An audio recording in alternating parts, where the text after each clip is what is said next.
I'd moved to Syria after when they were in Iraq. Iraq started.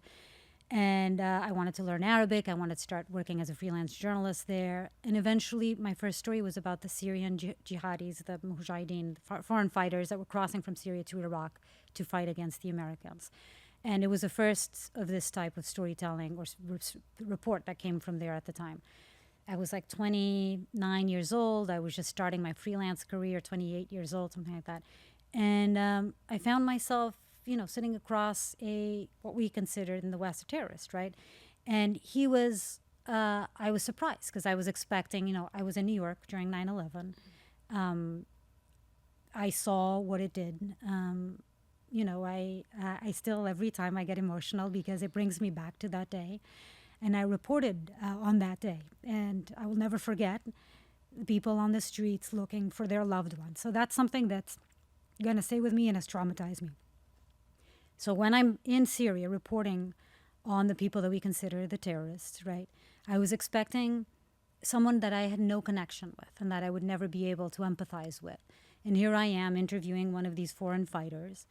And it turns out that he's sort of the town clown. Like kids, he's surrounded by kids following him everywhere.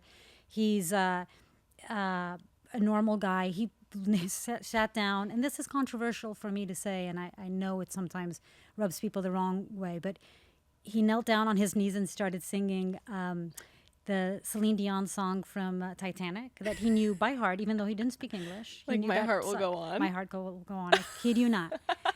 And that because he was obsessed with Titanic and had watched it so many times that he'd memorized the song in English, even though he didn't speak English. It was incredible.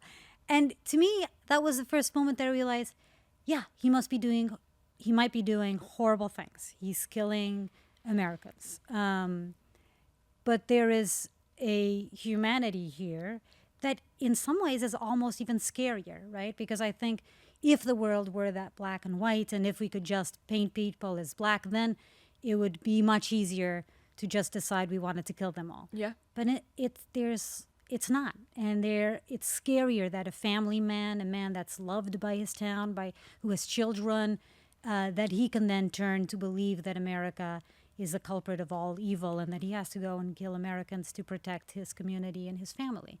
That to me was scarier. And through that experience, I decided that this is the kind of reporting that I want to start doing. I want to start understanding why the people that we consider the bad guys, why they do what they do.